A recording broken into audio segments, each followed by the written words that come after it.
Thank you, Mr President. I rise to speak on this bill and to indicate that I will not be supporting it in its current form. Firstly, I'd like to place on the record that I think it is reprehensible that anyone would be harassed in any manner, in any situation, let alone attempting to access a medical procedure.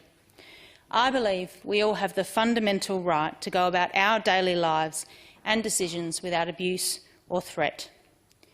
We also all have the fundamental right to express a view or an opinion in a respectful manner. This is called free speech, and we are all lucky to live in a country in which its foundations was built on free speech and liberty. Mr President, this bill is regressive, as it is an attempt to progressively dismantle the architecture around freedom of speech. Government should not be able to regulate a person's speech just because it disapproves of their opinion or what they say. It is disingenuous to limit free speech only in relation to a particular cause, as this bill seeks to do in section 48C(2)(b). Free speech is about the right to express one's opinion without censorship, restraint or legal penalty. I disagree with members that claim that this legislation does not impinge on freedom of speech, because it does. It regulates the format or manner of a form of expression by restricting the uses of places in which a particular protest activity may take place. That, in itself, impinges on freedom of speech. As I reiterated previously, I do not support and fervently oppose any situation in which a protest is violent, aggressive or of a harassing nature. I can see the motivation behind this legislation, to protect people who are having to make extremely difficult decisions. However, we have current rules which govern protesters of all causes, rules which balance the rights of those inconvenienced and, more importantly, laws prescribing harassment and assault.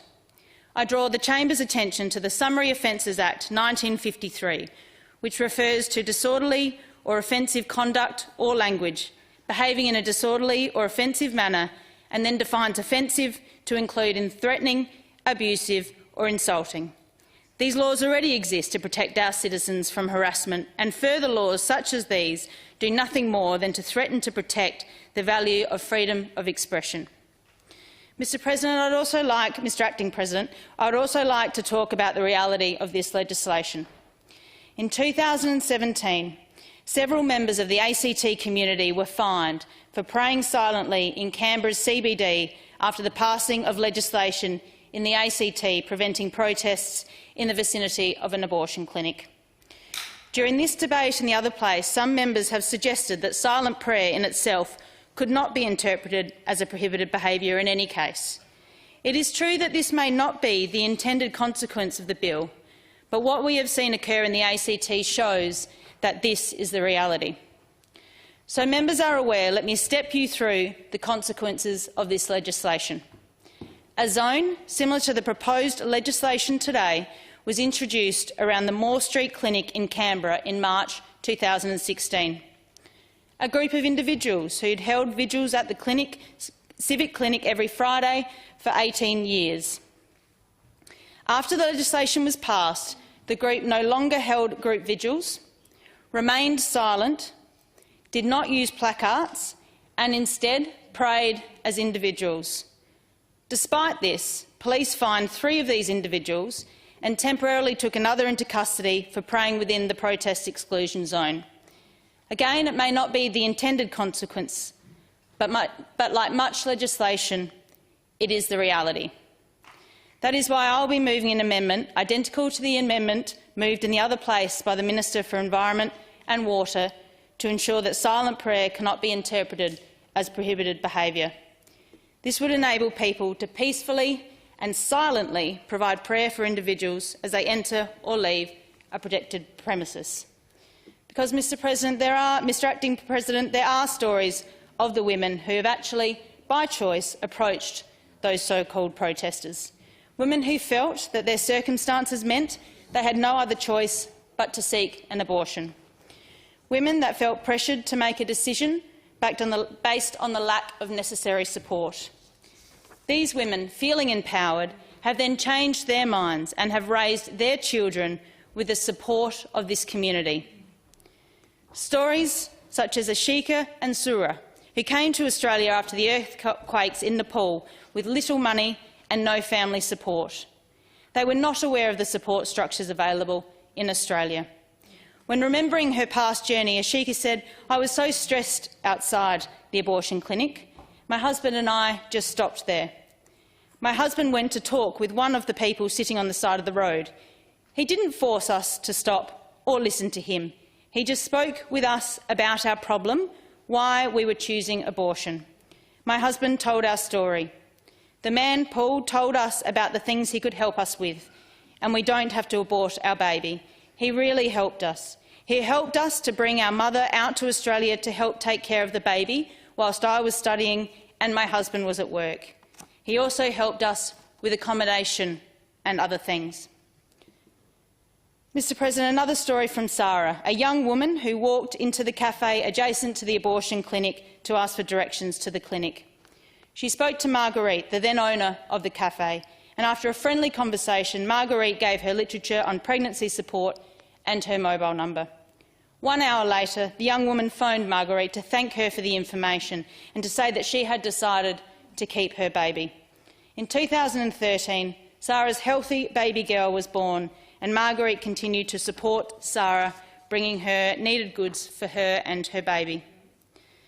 Mr President, I strongly believe that silent prayer should be allowed.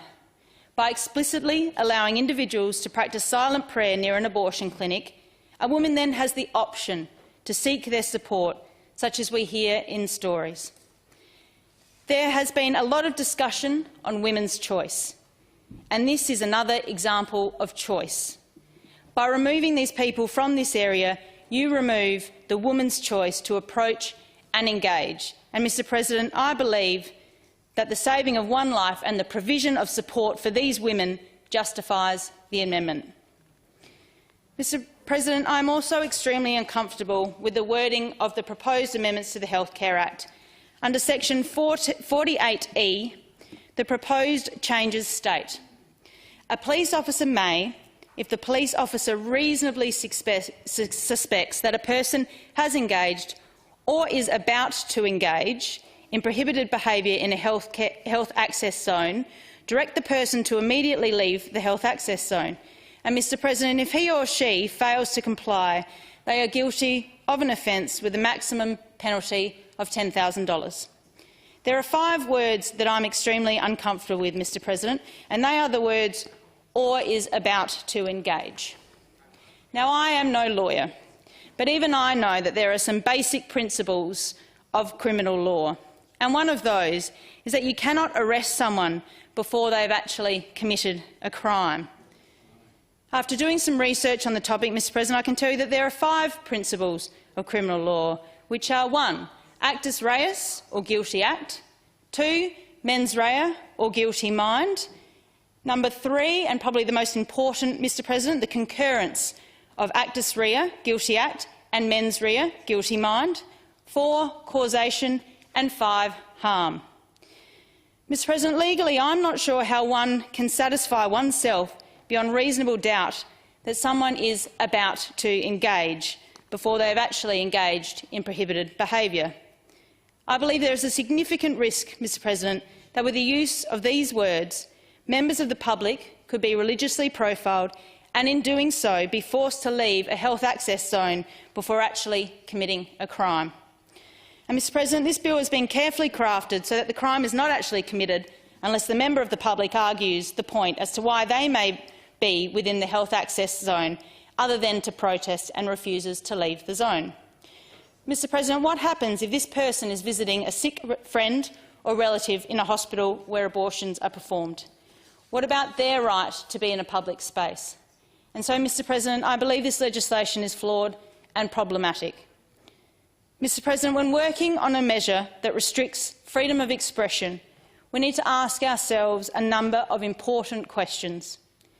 Whether the measure can be justified under the permitted grounds for restriction, whether it will be effective to achieve the desired ends, whether it impinges on freedom of expression to a greater degree than is necessary, and whether there are less restrictive means of achieving the desired ends. Mr President, I believe this legislation is fundamentally flawed in all of these areas, and I therefore cannot support it. Thank you. Call the Honourable Mr Hood.